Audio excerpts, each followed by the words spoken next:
نحمده ونصلي على رسوله الكريم اما بعد فاعوذ باللہ من الشیطان الرجیم بسم اللہ الرحمن الرحیم یا ایہا الذین آمنوا قوا انفسکم واہلیکم نارا وقودها الناس والحجارہ صدق اللہ العظیم۔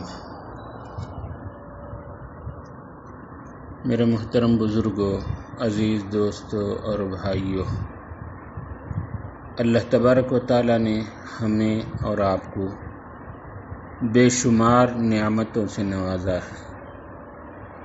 ہر گھڑی سینکڑوں نعمتیں ہیں، بارش کی طرح ہم پر برستی ہیں، لیکن ہم ان نعمتوں کو گن نہیں سکتے، شمار نہیں کر سکتے، اس کا احساس نہیں کر سکتے۔ اسی کو اللہ تبارک و تعالیٰ نے فرمایا وَإِن تَعُدُّوا نِعْمَةَ اللَّهِ لَا تُحْصُوهَا، اگر تم اللہ کی نعمتوں کا شمار کرنا چاہو تو اسے شمار نہیں کر سکتے، گن نہیں سکتے۔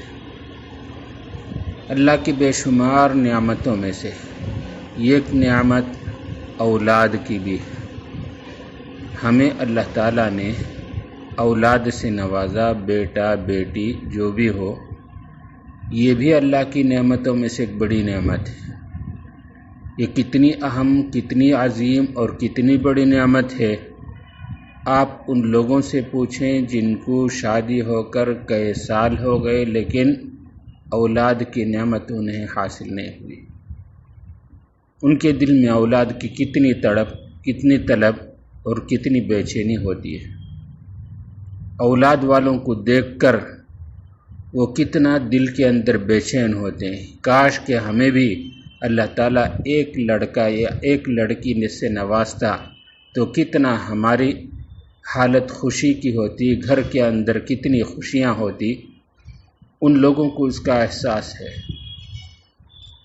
یہی وجہ ہے کہ جن لوگوں کو اولاد کی نعمت حاصل نہیں ہے وہ کبھی تو عامل کے چکروں میں پڑتے ہیں اور کبھی ڈاکٹروں کے چکر میں پڑتے ہیں، ہزاروں روپے علاج و معالجے کے اندر وہ خرچ کرتے ہیں۔ بعض ڈاکٹروں کی رائے ہوتی ہے کہ اگر اولاد حاصل کرنا ہو تو ٹیسٹ ٹیوب بیبی کے ذریعے سے حاصل کر سکتے، یعنی مرد اور عورت کا نطفہ کسی لیبارٹری میں ٹیوب میں رکھ دے اور چند دنوں تک اس کی نشو و نما ہو، اس کے بعد اسے ماں کے رحم کے اندر آلات کے ذریعے سے داخل کیا جائے۔ اس قسم کے ٹیسٹ ٹیوب بیبی کے بے شمار بلکہ 7-8 طریقے ہیں، من جملہ یہ تمام کے تمام فحش اور حیا سوز ہیں۔ کوئی باحیا آدمی ان فحش اور حیا سوز کام کو نہیں کر سکتا۔ تو ایک تو بعض لوگ ڈاکٹروں کے چکر میں پڑ کر ہزاروں نعمتیں، ہزاروں روپے خرچ کر دیتے ہیں لیکن حاصل نہیں ہوتا۔ اور حقیقت یہ کہ اولاد کا دینا یہ اللہ کی خاص قدرت ہے۔ خالق صرف اور صرف اللہ تبارک و تعالیٰ کی ذات ہے۔ کسی ڈاکٹر یا کسی بڑے سے بڑے حکیم کے قدرت میں یہ نہیں ہے کہ کسی کو اولاد یا شادی شدہ کو، جوڑے کو کوئی لڑکا یا لڑکی عطا کر سکے، یہ ہرگز نہیں ہو سکتا۔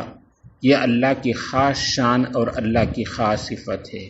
هو الذی یصورکم فی الارحام، اللہ تبارک و تعالیٰ کی ذات ہی تنہا وہ ہے جو ماں کے رحم کے اندر بچے کی تصویر اور بچے کی شکل بناتی ہے۔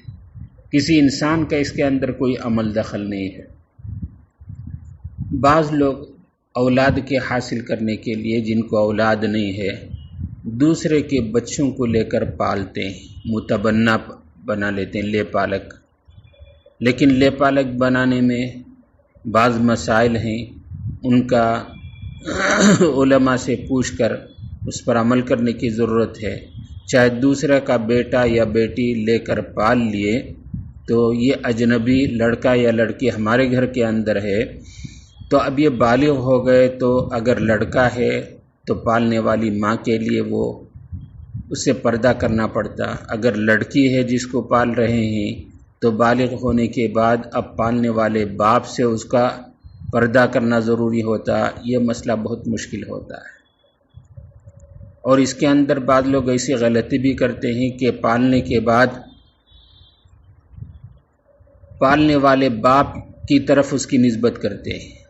جو حقیقی باپ ہے جن کے ذریعے سے وہ اولاد ہوئی، ان کی طرف سے رشتے کو کاٹ کر پالنے والا جو اب اس کا باپ ہے متبنہ، اس کی طرف اس کی نسبت کرتے ہیں، حالانکہ یہ شرعی طور پر غلط ہے۔ حدیث میں اس کی ممانعت ہے کہ جو باپ نے اس کی طرف باپ ہونے کی نسبت کر دیا جائے، اور ایسے کو بعض لوگ وراثت میں حصے دار سمجھتے ہیں، حالانکہ یہ متبنہ لے پالک بیٹا یا بیٹی وراثت کے اندر اس کا کوئی حق نہیں ہوتا۔ ہاں البتہ ایسے بچے کو جو غیر کا ہے لے کر پالنا چاہیں، بچپن میں دودھ پلانے کی جو عمر ہے 2 سال سے اندر ماں اگر اس کو دودھ پلا دے، اگر ماں کے اندر دودھ اتر سکتا ہو کسی تدبیر سے، تو وہ اگر دودھ پلا دے تو وہ رضائی باپ یا رضائی ماں ہونے کی وجہ سے اب اس سے پردہ کرنے کی ضرورت نہیں ہے۔ یہ تمام مسائل علماء سے اس وقت پر معلوم کر کے عمل کرنا چاہیے۔ بعض گھرانوں کے اندر ایسا بھی دیکھا گیا کہ بچہ یا بچی کئی سالوں تک انہیں نہیں ہے، علاج کر کر کے تنگ آ گیا کہ یہ لڑکی کے اندر ماں بننے کی صلاحیت نہیں ہے، تو ویسے لوگ بعض مرتبہ کسی دوسرے سے نکاح کر لیتے ہیں اولاد کی خواہش میں، اولاد کی تمنا اور اولاد کی تڑپ میں۔ لیکن ایسا واقعات تو بہت کم ہے۔ جہاں شوہر اور بیوی میں انتہائی محبت ہوگی، وہ اس ایک پہلی بیوی کو چھوڑ کر یا پہلی بیوی کو رکھتے ہوئے دوسرے سے نکاح نہیں کر سکتا۔ ہاں بعض موقع پر ایسے بھی حالات ہم نے دیکھا ہے، سنا ہے۔ بہرحال مجھے عرض کرنا یہ ہے کہ اللہ کی نعمتوں میں سے ایک بڑی نعمت اولاد کی نعمت ہے۔ تو اللہ کی جتنی بڑی نعمت ہوگی اسی کے اعتبار سے اس کی قدردانی بھی ضروری ہوگی اور اس کی ذمہ داری بھی بڑی ہوئی ہوگی۔ اولاد جب بڑی نعمتوں میں سے ہے تو اس باپ کے اوپر اولاد کی ذمہ داری اور اولاد کے ادا کرنے کے حقوق بھی بہت ہیں۔ حضور پاک سرکار دو عالم صلی اللہ علیہ وسلم نے جگہ جگہ اس کی تعلیم دی ہے۔ اگر کسی کے ہاں لڑکا یا لڑکی پیدا ہوا تو اس کی پہلی ذمہ داری یہ ہے کہ بچے کو پیدا ہونے کے بعد نہلا کر داہنے کان میں اذان سنائی جائے، اور اس کے بعد بائیں کان کے قریب اقامت سنائی جائے۔ تو چاہے باپ اذان دے سکتا ہو تو باپ ہی دے، یا کوئی بھی اذان جیسے نماز کے لیے اذان دی جاتی ہے، اسی طریقے سے داہنے کان کے قریب اذان کے کلمات سنائے جائے اور بائیں کان کے قریب اقامت کے کلمات سنائے جائیں، تاکہ یہ بچہ بچپن ہی میں ابھی پیدا ہوتے ہوئے اللہ کے نام کو، اللہ کے بڑائی، اللہ کی کبریائی کو، محمد صلی اللہ علیہ وسلم کے رسالت کو یہ سنے گا۔ اگرچہ وہ اتنی سمجھ بوجھ ابھی نہیں ہے، ابھی پیدا ہوا بچہ ہے، لیکن وہ کان کے ذریعے سے اس کے دل و دماغ کے اندر یہ اثرات مرتب ہوں گے۔ تو پہلی ذمہ داری تو یہ ہے۔ دوسری ذمہ داری باپ کی یہ ہے کہ جب بچہ 7 دن کا ہو گیا تو اب اس پر عقیقہ کیا جائے، اس کے بال کٹائے جائے۔ تو عقیقہ کے لیے مسنون طریقہ، اگر لڑکا ہو تو 2 بکرا ہو، اگر لڑکی ہو تو 1 بکرا ہو۔ تو یہ عقیقے کی نیت سے 2 بکرے کو ذبح کر کے بسم اللہ اللہ اکبر، جیسے قربانی کے لیے کے اندر 3 حصے کیا جاتے، ایک حصہ گھر میں، ایک حصہ رشتہ داروں میں، ایک حصہ غریبوں میں تقسیم کیا جائے، یا چاہے تو گھر ہی کے اندر رشتہ داروں کو بلا کر وہ عقیقے کے گوشت سے کچھ پکا کر ان کی دعوت کر دی جائے۔ تو بعض لوگوں میں اس کے اندر یہ غلط فہمی ہوتی ہے کہ عقیقے کے گوشت کو ماں باپ نہیں کھا سکتے یا اس کے ہڈیوں کو نہیں توڑ سکتے، یہ غلط ہے۔ بلکہ ماں باپ بھی کھا سکتے ہیں، رشتہ داروں کو بھی دے سکتے ہیں، غریبوں کو بھی دے سکتے ہیں۔ اگر سہولت نہیں ہے تو 2 بکرے کے بجائے اب 1 بکرا دے دیے لڑکا پیدا ہونے پر، چند دنوں کے بعد میں بھی دے دیں۔ اگر 7ویں دن عقیقہ کرنے کے لیے اتنی رقم موجود نہیں ہے تو بجائے 7ویں کے 14ویں دن یا 21ویں دن یا اس کے بعد جب بھی سہولت ہو بچے کے یا بچی کے نام پر عقیقہ کیا جائے، تو اس کی وجہ سے بچے کے مصیبت آنے والی وہ ٹل جاتی ہے، بچہ پاک و صاف ہو جاتا ہے۔ یہ عقیقہ اگرچہ واجب نہیں ہے لیکن مستحب ہے، لیکن اس کے بہت سارے فوائد ہیں، ٹل جاتے ہیں۔ یہ تو عقیقہ کی بات ہے۔ دوسری بات، اگر 7واں دن ہے، بچے کے بال کٹا کر یا بچی ہو تو بال کٹا کر اس کے وزن کے بقدر چاندی غریبوں کے اندر تقسیم کر دیا جائے۔ بچے کے بال ہی کتنے ہوں گے اس وقت میں، 7 دن کے اندر بہت معمولی، اس کے تول کر اس کے برابر جو چاندی ہوگی وہ چاندی یا اس کے رقم کو غریبوں کے اندر تقسیم کر دیا جائے، صدقہ کر دیا جائے۔ اور تیسری بات، بچے کا اچھا نام رکھا جائے، اور اچھا نام رکھ کر لوگوں کے درمیان یہ اعلان کر لیں۔ اس کے لیے کوئی ضروری نہیں کہ 7ویں دن اچھا نام رکھنے کے لیے لوگوں کو جمع کر کے اور سب کو لڈو وغیرہ تقسیم کریں، یہ کوئی ضروری اور اہم نہیں ہے، بلکہ اس کا اعلان کر دیا جائے یہ بچے کا یہ نام ہے۔ اور جہاں تک اچھا سا نام ہو، انبیاء کا یا صحابہ کا یا اولیاء اللہ کا، یہ نام اگر منتخب کر کے اچھے نام والا، اچھے معنی والا یہ بچے کو رکھیں گے تو اس کی وجہ سے بچے کے اندر بھی اثرات پیدا ہوں گے۔ جیسا نام ہوگا، جیسے نام کے معنی ہوں گے، بچے کے اندر بھی اس کے اثرات مرتب ہوں گے۔ آج کل ایک فیشن چل پڑا ہے، بچے کو ایسا نام رکھیں جو اب تک دنیا میں کسی کا کوئی نام ہی نہ ہو۔ یہ کوئی اچھی بات نہیں ہے، کوئی اچھا سوچ نہیں ہے۔ جتنا صحابہ کا یا اولیاء اللہ کا نام رکھیں گے، انشاءاللہ وہ نام کے وجہ سے بچے کے اندر بھی وہ اثرات مرتب ہوں گے۔ یہ اس سلسلے میں علماء سے بھی مشورہ کر سکتے ہیں، بچے کا یہ نام رکھنا مناسب ہے کہ نہیں، یہ اس کا معنی یہ صحیح ہے کہ نہیں ہے۔ تو یہ بچے کے 7 دن تک کے یہ عمل تھے۔ آگے بڑھ کر بچہ جو بڑا ہو اس کی دینی اعتبار سے تربیت کی جائے، اس کے عقائد کو درست کیا جائے، یہ والدین کی ذمہ داری ہے۔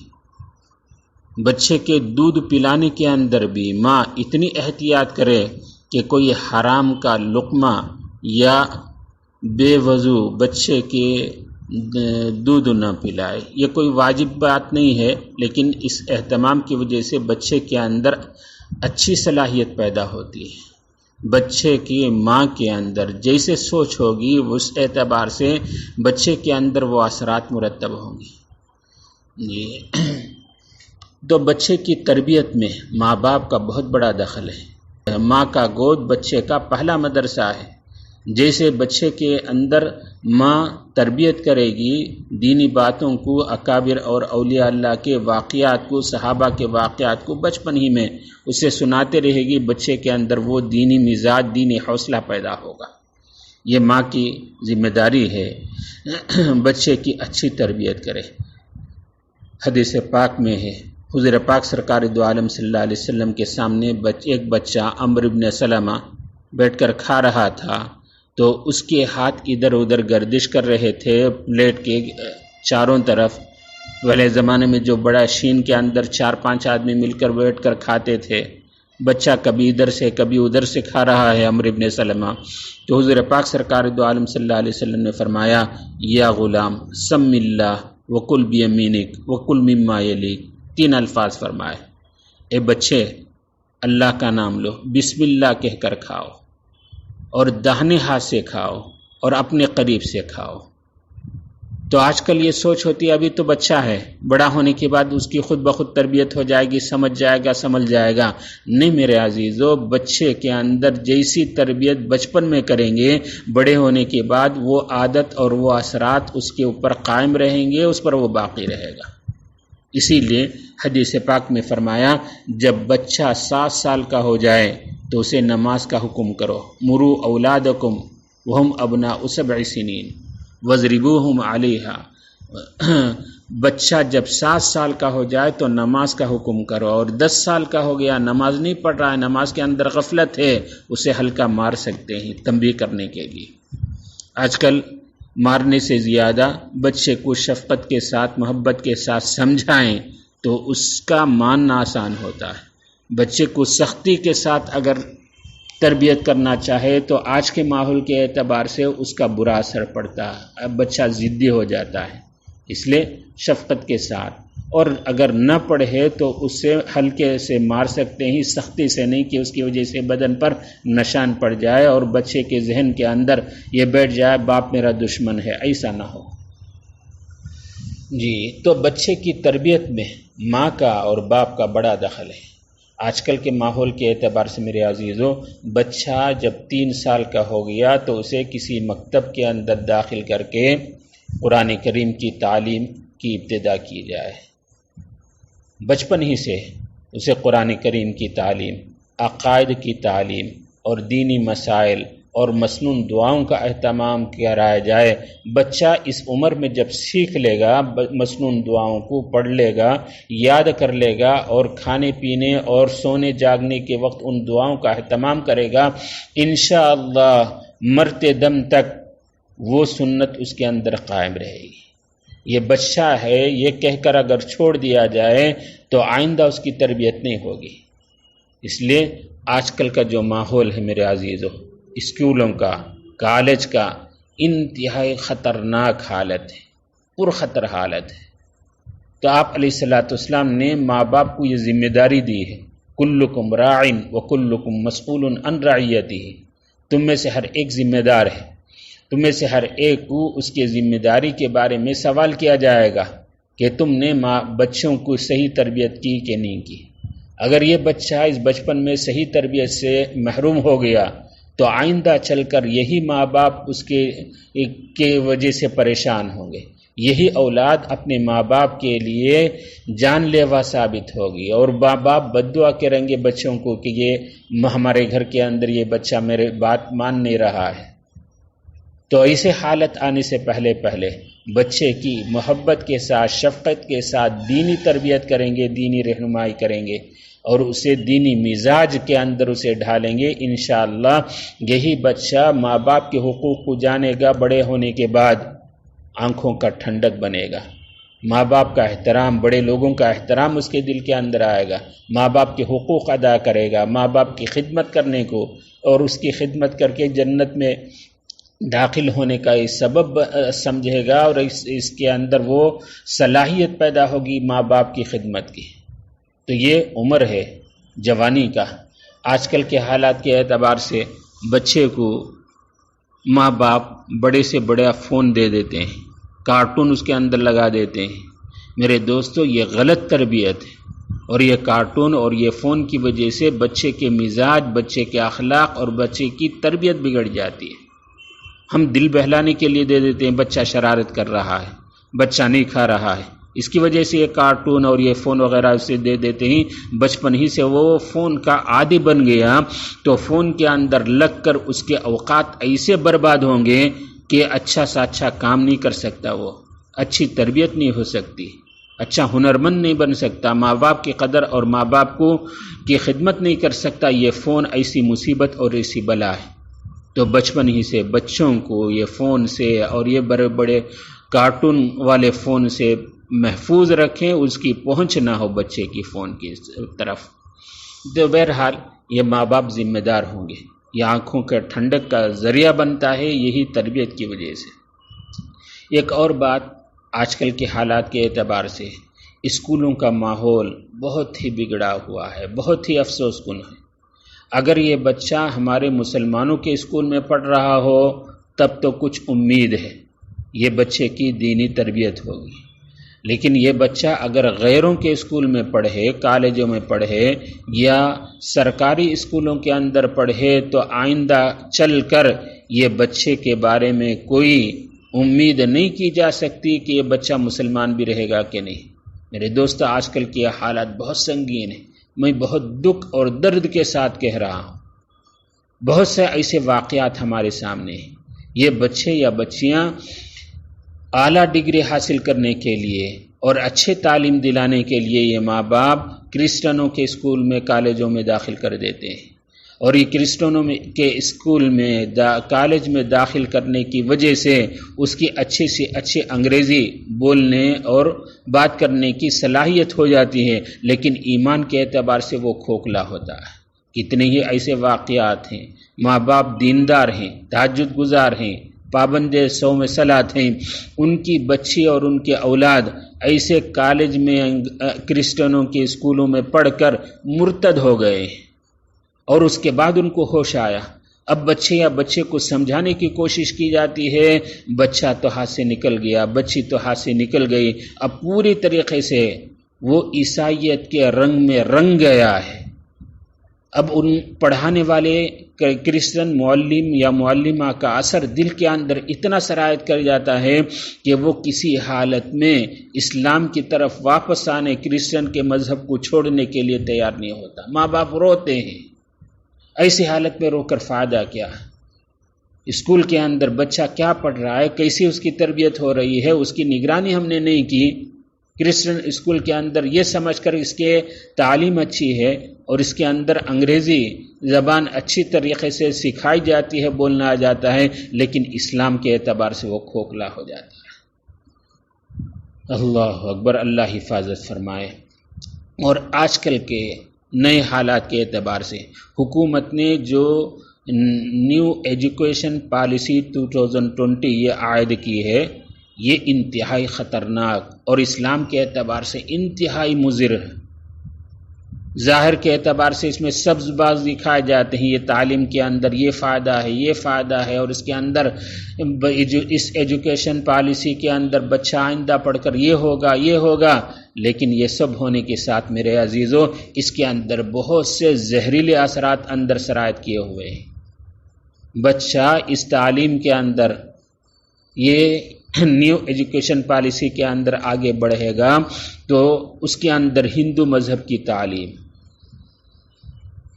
ایسے عقائد اس کے اندر بھرے ہوئے ہیں، زہریلے اثرات کہ ہم سوچ نہیں سکتے، سمجھ نہیں سکتے، اور یہ زہریلے اثرات فوراً نہیں ظاہر ہوتے۔ بچہ آج LKG UKG میں داخل ہوا تو 20 سال کا عرصہ گزرا ہے، بچہ 20 سال کا ہوا تو اندر سے اسلام کے اعتبار سے کھوکھلا ہو جائے گا، اور یہ ہندو مذہب اس کے اندر سرایت کر جائے گی۔ ایسے زہریلے اثرات آج کل کے تعلیمی پالیسی کے اندر، ایجوکیشن پالیسی کے اندر موجود ہے۔ ہمیں ابھی احساس نہیں، ظاہراً سبز باغ دکھایا جاتا ہے، لیکن آئندہ چل کر اس کا افسوس اور اس کی ہم سزا بھگتنی پڑے گی۔ اس لیے میرے عزیزو، بچپن ہی میں بچے کے تعلیم اور تربیت کا پورے طریقے سے ہم احساس کرنا چاہیے۔ اللہ تبارک و تعالیٰ نے قرآن کریم میں اسی کی ہمیں تاکید فرمائی، یا ایھا الذین آمنوا قوا انفسکم واہلیکم نارا، اے ایمان والو، خود اپنے آپ کو بھی اور اپنے اہل ویال کو بھی جہنم کی آگ سے بچاؤ۔ باپ یہ ماں خود دیندار ہے، یہ اس کے نجات کے لیے کافی نہیں، بلکہ اللہ تعالیٰ نے ان پر ان کے اولاد کی ذمہ داری دی ہے کہ اپنے آپ کو بھی بچاؤ اور اپنے اولاد کو بھی جہنم کی آگ سے بچاؤ۔ خدا نخواستہ یہ بچہ غلط تربیت کی وجہ سے اور یہ تعلیم کی نگرانی نہ ہونے کی وجہ سے آئندہ چل کر اسلام سے انحراف نہ کر لے، تو پوری طریقے سے چوکنا رہنے کی ضرورت ہے۔ آج کل حالات بہت بگڑ رہے ہیں، بہت نازک ہیں۔ ایسے حالات کے اندر میں امت مسلمہ سے پہلی درخواست تو یہ کروں گا کہ جہاں تک ہو سکے ہم مسلمان اپنے اسلامی اسکول کو بنانے کی، قائم کرنے کی، اس کی نگرانی کرنے کا اہتمام کریں جتنا ہو سکے۔ ہمارے بچے سرکاری اسکول میں، غیروں کے اسکول میں پڑھنے کے بجائے مسلمانوں کا خود اپنا ادارہ ہو، مسلمانوں کا خود اپنا اسکول ہو، اپنی نگرانی کے ساتھ، اسلامی تربیت کے ساتھ، اسلامی ماحول میں ہمارا بچہ اسکول کے اندر پڑھے، تو ایسے جگہ جگہ مسلمانوں کے اسکولوں کے قائم کرنے کی ضرورت ہے۔ ایسی ہمت کریں اور اس کو اسلامی اسکول، مسلمانوں کا اپنا اسکول قائم کرنے کی کوشش کریں۔ دوسری درخواست ہماری یہ ہے کہ ہم اپنے بچے کو بچپن ہی میں مکاتب کی تعلیم کا اہتمام کرائیں۔ بچہ ابتدائی سے مکتب کے اندر قرآن کریم پڑھے گا، عقائد کو سیکھے گا، مسائل کو سیکھے گا اور مسنون دعاؤں کو سیکھے گا، تو یہ بچپن ہی میں سے یہ مسائل اور عقائد سیکھ لیا، قرآن کریم کی تعلیم حاصل ہو گئی، تو یہ نقش کل حجر ہو کر بچے کے دل کے اندر یہ عقیدہ مضبوط ہو جائے گا۔ آئندہ چاہے حالات کتنے بھی پرخطر ہو، یہ چونکہ عقیدہ مضبوط ہو گیا تو آئندہ چل کر انشاءاللہ پرخطر ماحول میں اور ارتداد والے ماحول میں سے بچہ اپنے آپ کی حفاظت کر سکتا ہے، اسلام پر قائم رہ سکتا ہے۔ اس کے لیے مکتب کی بنیادی تعلیم پر ہم پوری توجہ دیں، تو ہم اپنے بچے کو مکاتب کے اندر داخل کرائیں۔ ایک تیسری بات، شہر کے ذمہ دار علماء، ائمہ اور جو ذمہ دار شہر کے لوگ ہیں وہ جگہ جگہ مکاتب کے قائم کرنے اور اس کی نگرانی کرنے کا اہتمام کریں۔ ایک جائزہ لیں، سروے لیں کہ ہمارے محلے کے اندر کتنے بچے رہتے ہیں، وہ مکاتب کی تعلیم حاصل کرتے کہ نہیں۔ اگر نہیں ہیں تو ان کے گھروں میں جا کر ان کے والدین سے منت سماجت کر کے ان کو سمجھا کر مکاتب کی تعلیم کی اہمیت بتائیں، اور خود بھی مکاتب کے اندر صحیح تعلیم ہو رہی ہے کہ نہیں، صحیح تربیت ہو رہی ہے کہ نہیں، بار بار اس کی جانچ کرائیں۔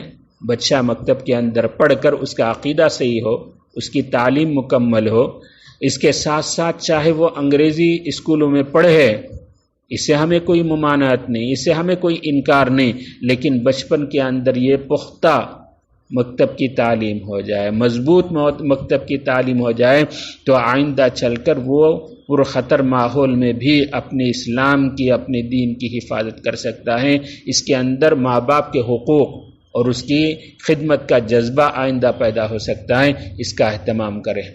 اللہ تبارک و تعالی ہمیں آپ کو اولاد کی نعمت کی قدر کو پہچاننے اور اس کی صحیح تربیت کرنے کی توفیق ارزانی سے نوازیں۔